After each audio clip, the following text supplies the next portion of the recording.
Jalen, how's it going today, man? How you doing? We're doing great. Are you excited to be home to start the playoffs?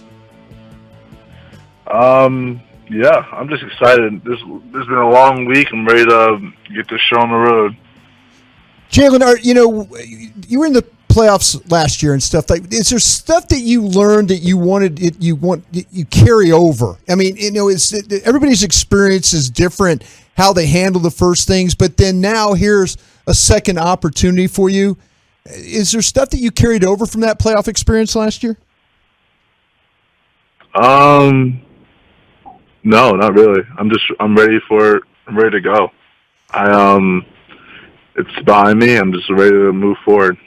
Now, do you spend a little extra time like war zoning, or do you take away from it? I'm just kind of curious as to the off-court stuff. Are you like, you know what, I can't concentrate on Rebirth this week. I have to really focus on what's going on the court. I mean, definitely. I try and keep everything the same.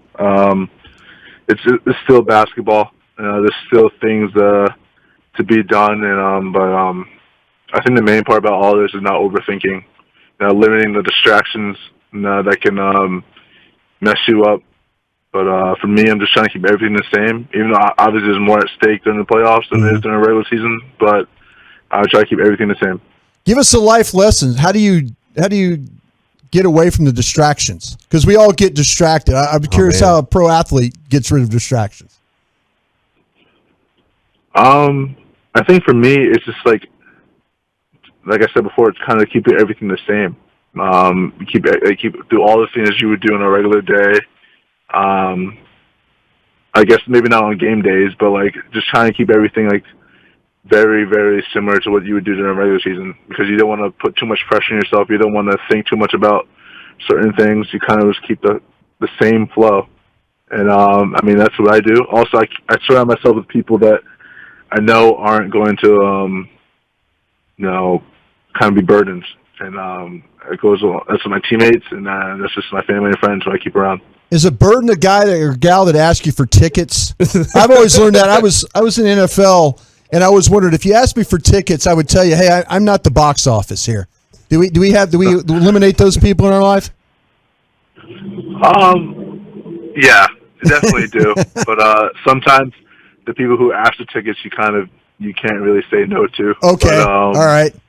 But I think the best part about that is that I let my parents deal with all that. There you go.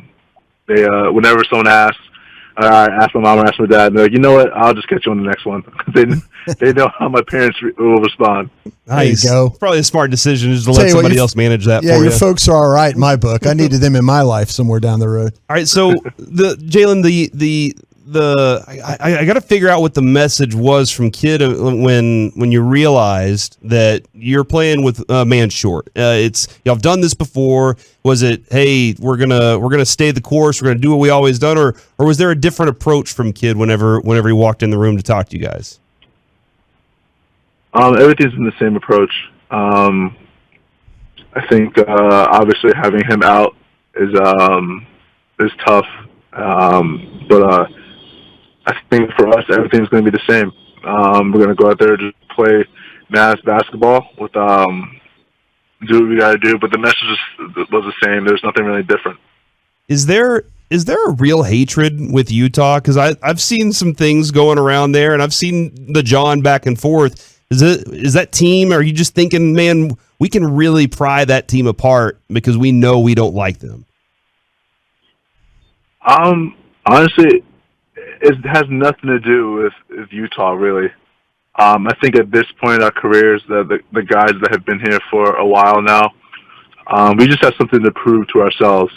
Most importantly, what can we do with the pieces that we have? What can we do with the group that we have that we've been together for such a long time now? I think we're just trying to prove to ourselves what we can do, and I think that's the beauty of all this.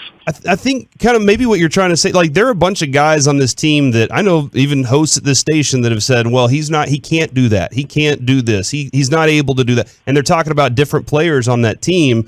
It seems like there's a lot of guys that kind of weren't number one overall picks and weren't this and that. and you're all kind of like, I got a chip on my shoulder. Is that and y'all have grown together? Is that kind of the reality of what this group is? Oh yeah, definitely. We have a group of guys who honestly, at one point or another, just haven't been thought of as pieces to this organization. And I think the best part about all that is that we've come together and we've stuck together as teammates, as friends, and pushed through all that.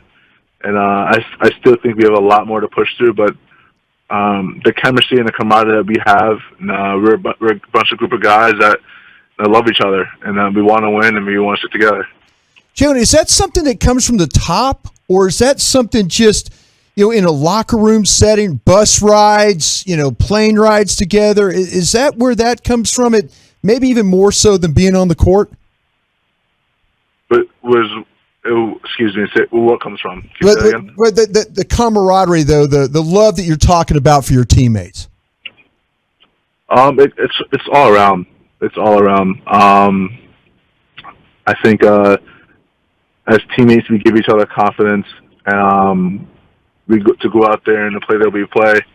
And our coaching staff, they put us in a great position to be successful. And it's just on us to go out there and execute it.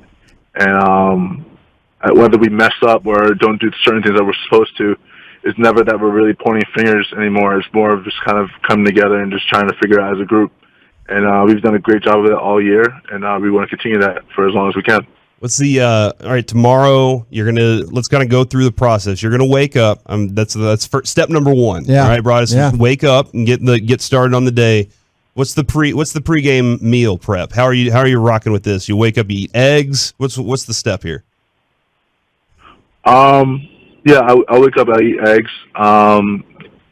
Since it's an early game, we haven't had one of these in a while, and since my mom's in town, I'll definitely have my mom cook for me. So there you go. Oh my God. I'll do that. What's the go-to meal from her?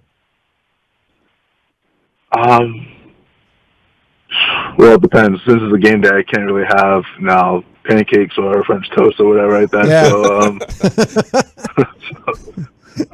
we'll see. We'll talk about it later. Okay, all right. Now, and you and your mom, y'all have done some great community work, man, through your time. Can you talk a little bit about some of the things that y'all have gotten invested in together, and why it's so important to you to do such great community work?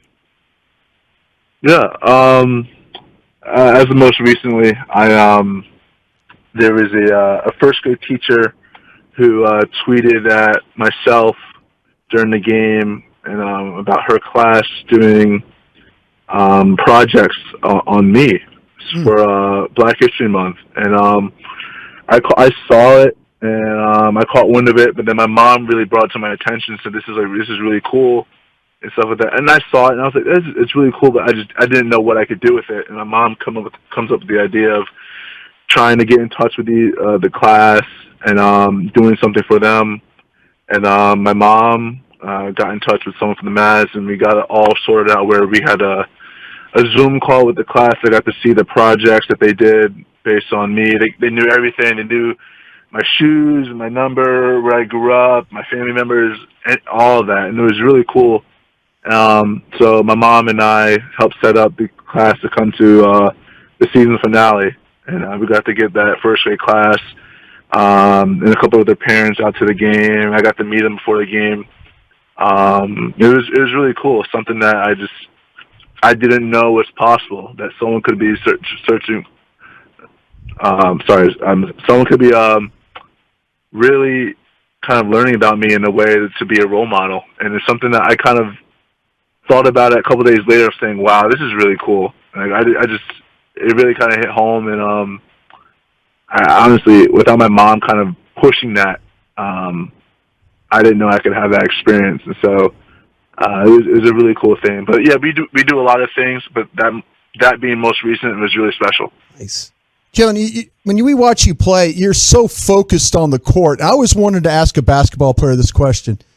When you shoot free throws and the people behind the basket are like waving their hands and doing crazy things, do you see that? Or do you just like, man, I mean, has there ever been a time you're like, Okay, I'm so focused, but man, that's pretty funny what that guy's doing or what that gal's doing right there. You ever see that?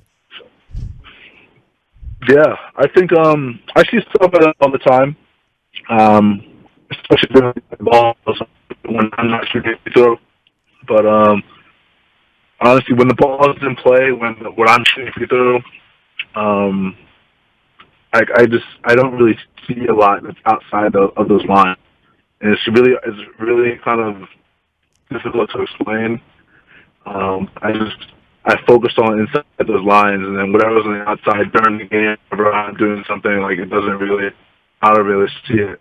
I can't explain it. It's like it's black outside the court, wow. basically. Oh, yeah. All right. Yeah, that's pretty interesting. Like being able to clear the mechanism just a little bit, and everything kind of goes blurry in the background. I would have a problem, Joe, if it's me shooting free throws and people were waving bricks and stuff behind. I would have a real problem with that. I mean, it's